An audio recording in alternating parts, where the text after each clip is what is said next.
प्यारे बच्चों, आज मैं आपके लिए हिंदी व्याकरण से वाक्य का एक टॉपिक लेकर आई हूं। 10वीं क्लास में ये प्रश्न आपको 4 नंबर का पूछा जाएगा। तो हम देखते हैं उसी आधार पर कि हम इस विषय को, इस टॉपिक को कैसे समझते हैं, कैसे इसकी पहचान करते हैं और कैसे आप इसको अच्छे से समझकर इस प्रश्न को अच्छे से हल कर पाएंगे परीक्षा में। तो शुरू करते हैं वाक्य विचार। सबसे पहले हम इसका अर्थ समझ लेते हैं कि वाक्य होता क्या है। तो जैसे मैंने इसका अर्थ बताया आपको कि सार्थक शब्दों का व्यवस्थित समूह जिससे अपेक्षित अर्थ प्रकट हो, वाक्य कहलाता है। यहाँ पर इस परिभाषा का अर्थ समझने के लिए इन शब्दों पर गौर करें कि सार्थक शब्द बोला है। सार्थक शब्द मतलब कि एक ग्रुप तो है शब्दों का, लेकिन अगर उसका कोई मीनिंग नहीं निकल रहा तो हम उसको वाक्य नहीं कहेंगे। मतलब जो शब्द हैं उनका क्रम, व्यवस्थित समूह का मतलब होता है जो क्रम है उनका, जो व्यवस्था बनाई गई है उस ग्रुप की शब्दों के, उसका कोई अच्छा सा अर्थ निकलता हो, सार्थक अर्थ निकलता हो, तो उसको हम वाक्य कहेंगे। ये तो इसकी एक तरीके से हमने इसकी परिभाषा या अर्थ को जाना। लेकिन परीक्षा में आपको परिभाषा ना पूछकर इससे संबंधित जो और क्वेश्चन पूछे जाएंगे, ये तो सिर्फ आपको समझने के लिए था। अब हम उन पर विचार करेंगे कि जैसे एक वाक्य है, विजय खेल रहा है। इसमें जितने भी शब्द आए हैं चारों, वो हमें एक अर्थ दे रहे हैं कि विजय किसी बच्चे का नाम है और वो खेलने का काम कर रहा है। तो ये हुआ हमारा वाक्य। अब हम जानते हैं कि ये जो वाक्य है इसके 2 अंग होते हैं, 2 अंग या भाग कह सकते हैं, जिसमें पहला है उद्देश्य और दूसरा है विधेय।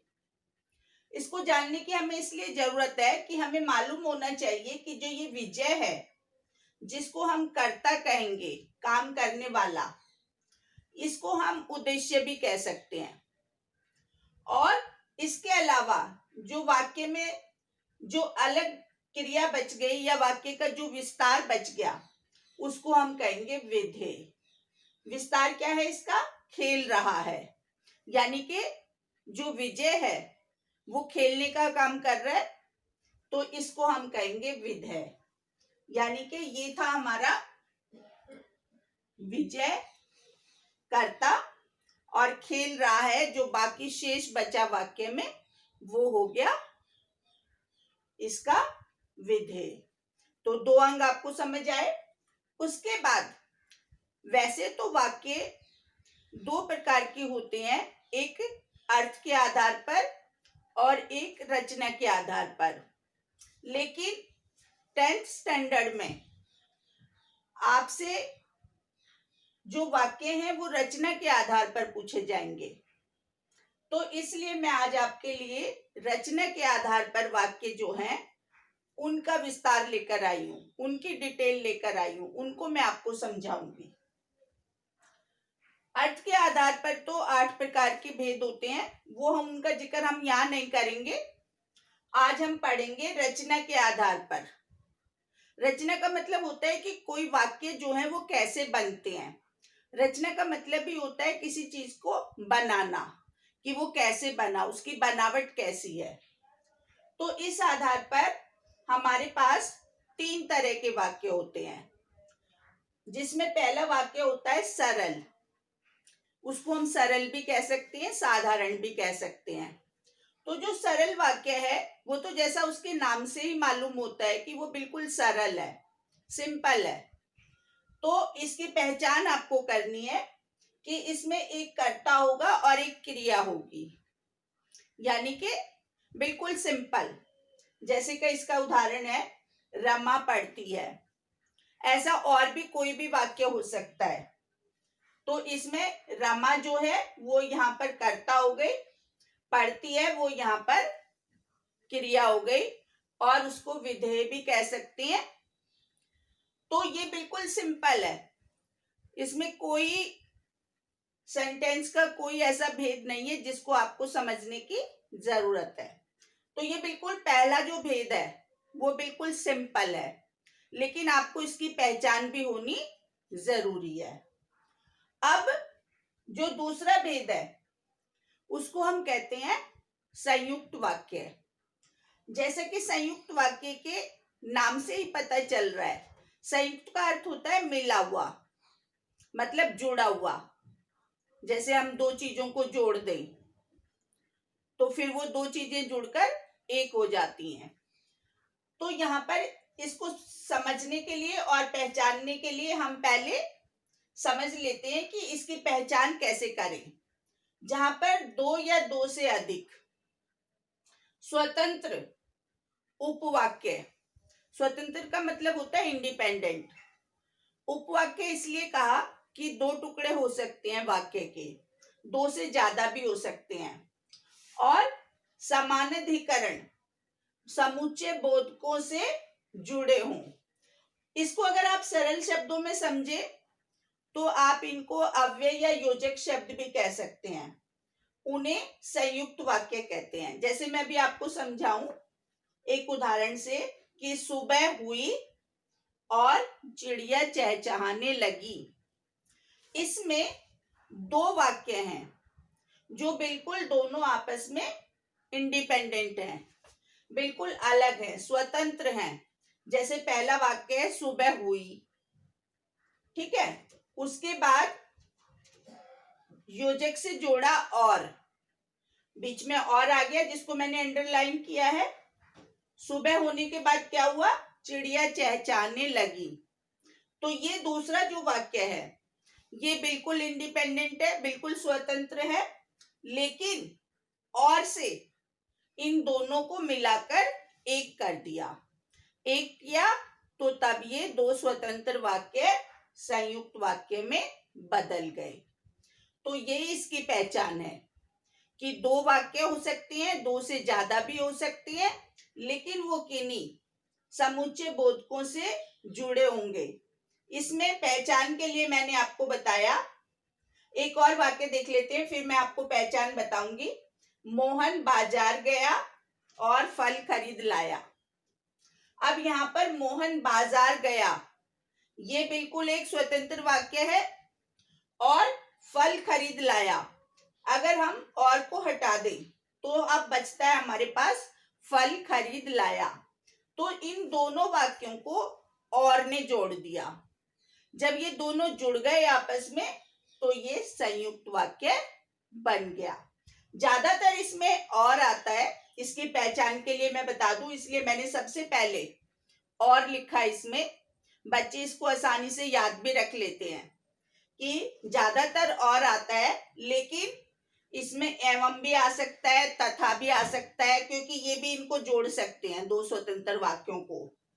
किंतु भी आ सकता है, परंतु भी आ सकता है, लेकिन भी आ सकता है। इस तरीके के जो शब्द हैं, जो अव्यय हैं, उनसे ये दो या दो से अधिक वाक्य जब जुड़े होंगे, लेकिन अधिकतर और आता है, अधिकतर बच्चों की पहचान के लिए, तो आप इसको मान लें कि ये कौन सा वाक्य हुआ, संयुक्त वाक्य। दो वाक्यों की पहचान हो गई आपको। अब हम चलते हैं तीसरे वाक्य पर। तीसरा वाक्य है मिश्र या मिश्रित वाक्य। मिश्र का मतलब ही होता है मिला जुला, उसको हम मिश्र भी कह सकते हैं और मिश्रित भी कह सकते हैं। मिश्रित का मतलब भी वही होता है जो मिलकर बन गया। तो जो ये मिला जुला वाक्य है तीसरे नंबर वाला, इसके पहचान हम कैसे करेंगे, इसके अर्थ को जान लेते हैं। जिस वाक्य में एक से अधिक वाक्य मिले हुए हों, एक से अधिक वाक्य तो यहां पर भी थे लेकिन दोनों बराबर के थे, स्वतंत्र थे, लेकिन यहां पर स्वतंत्र नहीं है, यहां पर एक या एक से अधिक वाक्य तो मिले हुए हैं लेकिन उनमें क्या है, उनमें कोई एक मुख्य होगा। समझ रहे हैं? वो जो मिले जुले वाक्य हैं उनमें एक मुख्य होगा, हम उसको मुख्य को प्रधान भी कह सकते हैं। और जो शेष होगा, एक तो मुख्य वाक्य हो गया, जो बचा, शेष का मतलब जो बचा, उसको हम कहेंगे आश्रित उपवाक्य। आश्रित का मतलब डिपेंडेंट, जो पहले वाक्य पे डिपेंड होगा। तो एक हो गया मुख्य और दूसरा हो गया आश्रित। तो जो ये आश्रित उपवाक्य है और ये जो मुख्य वाक्य है, इन दोनों से मिलकर ये बनेगा मिश्रित वाक्य। क्या कहलाता है ये? मिश्रित वाक्य। ये यहां पर उपवाक्य नहीं होगा, ये होगा मिश्रित। मिश्रित वाक्य कहलाता है। समझ आ गया? अब इसमें हम देखें कि ये उदाहरण से कैसे स्पष्ट हो रहा है। अध्यापक ने कहा कि पुस्तक निकालो। अभी हमने बात की थी ना कि एक मुख्य वाक्य होगा और उस पे दूसरा आश्रित होगा। तो यहां पर अध्यापक ने कहा, ये यहां पर हो गया मुख्य वाक्य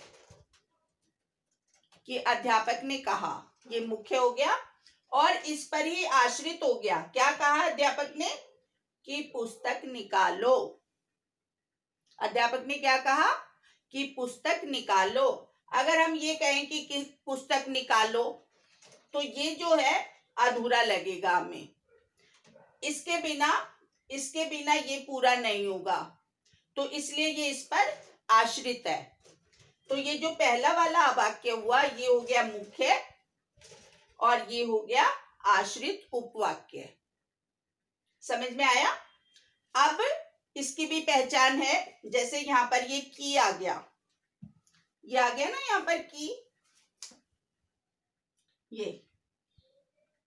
ये जो की आया, ये यहां पर मैंने आपको बताया है कि इसकी पहचान क्या क्या हो सकती है। इन वाक्यों में मिश्रित में की भी आ सकता है, इसमें जो भी आ सकता है, जो से भी शुरू हो सकते हैं। जैसे हम कहते हैं कि जो पढ़ेगा वो कामयाब होगा, है ना। फिर इसमें जितना भी, उससे भी शुरू हो सकता है। जितनी मेहनत करोगे उतना फल मिलेगा, तो जितना उतना भी आ सकता है। फिर जैसा भी आ सकता है, जैसा करोगे वैसा भरोगे, तो ये भी वाक्य में आ जाएगा। जहां जाओगे वहां खुश रहोगे, कुछ ऐसा वाक्य भी हो सकता है।